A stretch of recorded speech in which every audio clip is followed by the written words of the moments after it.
Welcome back in my YouTube channel India Dil Se, and you are watching latest video of E-Vidya Bahani 2.2.0। Latest video में आप सभी शिक्षक शिक्षिकाएं भाई बहनों का दिल से स्वागत है। आज हम लोग जानेंगे E-Vidya Bahani लेटेस्ट वर्जन 2.2.0 में क्या सब आवश्यक बदलाव किए गए हैं। ये सब जान लेना आपके लिए बेहद जरूरी है ताकि गलती की कोई गुंजाइश न रह जाए। तो आइए शुरू करते हैं, क्या है आवश्यक बदलाव और कैसे ऑनलाइन अटेंडेंस बनानी है। साथ ही देखेंगे मैनुअल अटेंडेंस में क्या सब बदलाव किए गए हैं तथा किस किस मोबाइल में ये वर्जन हो सकता है नहीं चले, उनको नया मोबाइल लेना पड़ जाए। तो आइए शुरू करते हैं। शुरू करने से पहले अगर आपने मेरे चैनल को सब्सक्राइब नहीं किया है तो सबसे पहले चैनल को जरूर सब्सक्राइब कर लें ताकि मेरा कोई भी वीडियो आपसे मिस ना हो। तो आइए शुरू करते हैं। एक बात और, वीडियो को बिना स्किप किए हुए अंत तक देखें, तभी आप ई विद्या वाहिनी में हुए बदलाव के बारीकियों को समझ पाएंगे।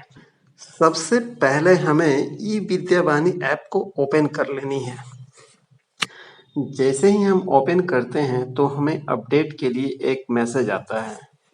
ऑफ कोर्स बिना अपडेट के ये ऐप अब चलने वाला नहीं है, तो सबसे पहले हमें अपडेट कर लेनी है।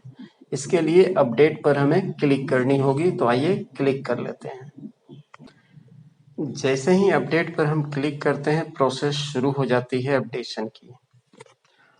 लेकिन हम देखते हैं कि यह प्रोसेस अपडेशन की शुरू नहीं होती है बल्कि एक साइकिल में फंसता हुआ नजर आता है। तो इसका दूसरा उपाय क्या है? तो दूसरा उपाय है, सबसे पहले हम प्ले स्टोर में जाएंगे और वहीं से अपडेट करेंगे। प्ले स्टोर में सर्च बॉक्स में EVV को टाइप करनी है। टाइप करने के साथ ही आपको ई विद्या वाहिनी आइकन वाला एक दिखेगा, आपको इसको ओपन कर लेनी है। तो आइए ओपन कर लेते हैं। सबसे पहले ओपन करते ही हमें अपडेट का ऑप्शन दिखता है। यहाँ पर अपडेट पर क्लिक करते ही ऐप के अपडेशन का काम शुरू हो जाता है। तो आइए अपडेट पर क्लिक कर लेते हैं ताकि जल्दी से जल्दी मेरा ऐप अपडेट हो जाए। देख सकते हैं अपडेशन का काम शुरू हो गया है और ऐप मेरा अपडेट हो रहा है। कुछ ही सेकंड में अपडेट का काम पूरा हो जाता है। देख सकते हैं अपडेट का काम पूरा हो गया है। अब ओपन पर क्लिक करके हमको ऐप को ओपन कर लेनी है। तो आइए ऐप को सबसे पहले हम लोग ओपन कर लेते हैं और देखते हैं क्या सब आवश्यक बदलाव किए गए हैं। तो देख सकते हैं ऐप हमारा ओपन हो गया है और इसमें कुछ परमिशंस मांग रहा है जिसे हमें अलाउ करनी होगी, तो अलाउ कर लेते हैं। आप देख सकते हैं ये है हमारा ऐप का करंट वर्जन 2.2.0। तो अब हम लोग देखेंगे इस करंट वर्जन में क्या सब आवश्यक बदलाव किए गए हैं। मैनुअल अटेंडेंस में क्या सब आवश्यक बदलाव किए गए हैं, ये जानना आपके लिए बेहद जरूरी है, नहीं तो कुछ दिक्कतें आ सकती है। तो आइए जान लेते हैं सबसे पहले क्या सब आवश्यक बदलाव किए गए हैं। सबसे पहले आप ये जान लीजिए 18/9/2021 से पहले जो वर्जन था 2.1.6 सभी एंड्रॉयड फोन में अच्छे तरह से काम कर रहा था। 19/9/2021 को एक अपडेट आता है 2.1.7, वहीं से प्रॉब्लम शुरू होने लगी। यानी जिसका भी एंड्रॉयड 11 वर्जन से नीचे का वर्जन का मोबाइल था, उस मोबाइल में ये ऐप काम कर तो रहा था लेकिन उसमें भी सिंक की प्रॉब्लम बनी हुई थी। बट एंड्रॉयड 11 वाले मोबाइल में इसमें प्रॉब्लम शुरू हो गई थी, ये ऐप ठीक से सपोर्ट नहीं कर रहा था। वहीं 11 के नीचे जो भी था उसमें काम तो कर रहा था बट सिंक की प्रॉब्लम बनी हुई थी। इस परिस्थिति में आपको लॉग आउट नहीं करना था और ना ही ऐप को अनइंस्टॉल करना था, वरना सिंक में जो डाटा था वह डेटा समाप्त हो जाता, फिर आप उस डेटा को सिंक नहीं कर सकते। तो जिन लोगों ने लॉग आउट नहीं किया होगा या ऐप को अनइंस्टॉल नहीं किया होगा, वो नए अपडेट के बाद उनका डेटा सिंक में पड़ा होगा, वे अब उसे सिंक कर सकते हैं आसानी से। बट जिन लोगों ने लॉग आउट कर लिया होगा या ऐप को अनइंस्टॉल कर दिया होगा, उसका डाटा सिंक से इरेज हो गया होगा, वे पिछली डेटा को सिंक नहीं कर पा रहे होंगे, उनका डेटा इरेज हो गया होगा शायद। परंतु जिनका डेटा सिंक में पड़ा हुआ है, वे अब सिंक कर सकते हैं ताकि उनका डेटा सर्वर में अपलोड हो जाए। तो आइए सबसे पहले डेटा को सिंक कर लेते हैं।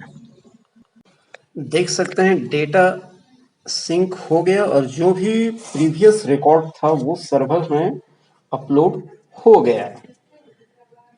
तो जिन लोगों का सिंक नहीं हुआ है वो आसानी से सिंक कर सकते हैं और आगे अटेंडेंस बना सकते हैं।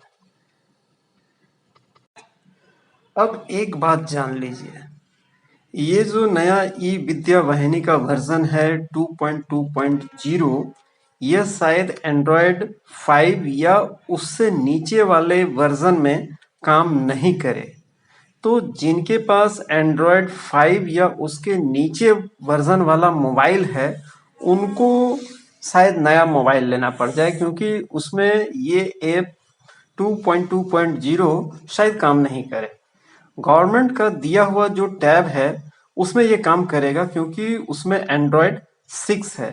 तो जितने भी मोबाइल हैं एंड्रॉयड 6 या उसके ऊपर, तो उसमें काम करेगा, लेकिन एंड्रॉयड 5 या उसके नीचे जो भी मोबाइल है उसमें ये शायद काम नहीं करे।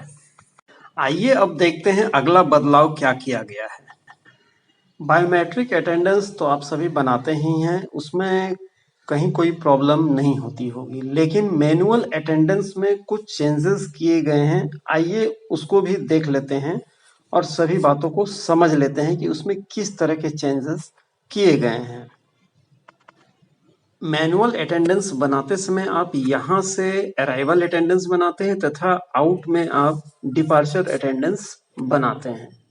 तो इसमें भी कुछ महत्वपूर्ण बदलाव हैं, तो देखते हैं क्या बदलाव है।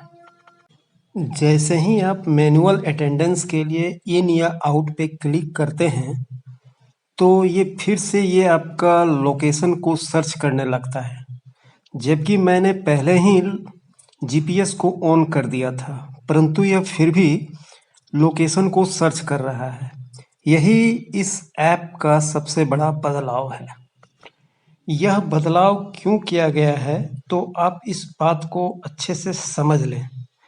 पहले जब भी हम मैनुअल अटेंडेंस बनाते थे, तो बहुत सारे मोबाइल में जीपीएस ऑन होने के बावजूद, लोकेशन पर होने के बावजूद, यानी स्कूल में होने के बावजूद आपका लोकेशन 300 मीटर से दूर बता देता था।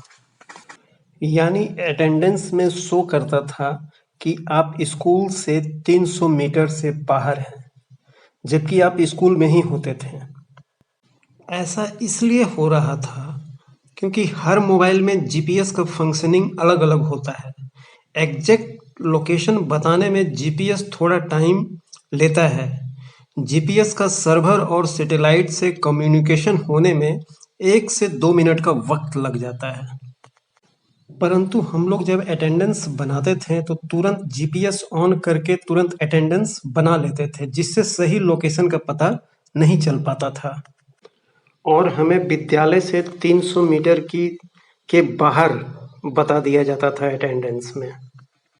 इसी समस्या के समाधान के लिए इस तरह का बदलाव किया गया है। अब आप जब भी मैनुअल अटेंडेंस बनाएंगे तो सही लोकेशन पता लगाने में वो थोड़ा वक्त लेगा, और जब सही लोकेशन का पता लग जाएगा तभी आपका अटेंडेंस डन होगा, यानी आपका अटेंडेंस पूरा होगा। मैनुअल अटेंडेंस बनाने के साथ ही आपका सही सही लोकेशन दिख जाता है। लैटिट्यूड, लॉन्गिट्यूड और एक्यूरेसी आपकी क्या है, स्कूल से आप कितनी दूरी पर हैं, यह तुरंत दिख जाता है। ओके पर क्लिक करते ही आपका अटेंडेंस कंप्लीट हो जाता है यानी आपका अटेंडेंस बन जाता है। सेम प्रोसेस फिर से दोहराया जाता है जब आप डिपार्चर के लिए अटेंडेंस फिर से बनाते हैं। यानी जैसे ही डिपार्चर के समय आप आउट को टच करते हैं, फिर से आपके लोकेशन को सर्च किया जाता है। जैसे ही आपका लोकेशन सही सही पता चल जाता है ई विद्या वाहिनी ऐप को, तो आपका अटेंडेंस कंप्लीट हो जाता है। वो आपको फिर से शो करता है कि आपकी स्कूल से दूरी क्या है। इसके बाद आपका अटेंडेंस कंप्लीट हो जाता है। दोनों अटेंडेंस बनने के बाद आप आराम से सिंक कर सकते हैं। सिंक में अब किसी तरह की कोई समस्या नहीं है, आप आराम से सिंक कर सकते हैं। इसलिए दोनों अटेंडेंस पूरा होने के बाद आप एक ही बार सिंक आराम से कीजिए। एक और इम्पोर्टेंट बात, ई विद्या वाहिनी प्रोफाइल में अगर कोई त्रुटि है तो आप इसमें जल्द से जल्द सुधार कर लें, नहीं तो फिर बाद में किसी तरह का सुधार नहीं हो पाएगा। क्योंकि ऐसे इन्फॉर्मेशन है कि जिला से यह वेरीफाई होने वाला है और वेरीफाई होके यह फिर से लॉक हो जाएगा। लॉक होने के बाद इसमें किसी तरह की सुधार की गुंजाइश नहीं हो पाएगी जब तक कि विभाग यह फिर से सुधार करने का आदेश ना दे दे। इसलिए अगर इसमें कुछ गलती है, कुछ त्रुटि है, तो आप जल्द से जल्द इसको भी सुधार कर लें। ये था ई विद्या वाहिनी का लेटेस्ट अपडेट्स जो मैंने आप लोगों के बीच शेयर किया। वीडियो अगर अच्छा लगे तो जरूरतमंदों के बीच शेयर कीजिए, मेरे चैनल को लाइक कीजिए और जाते जाते हाँ मेरे चैनल को जरूर सब्सक्राइब कर दीजिए। मिलते हैं नेक्स्ट वीडियो में, तब तक के लिए गुड बाय, खुदा हाफिज।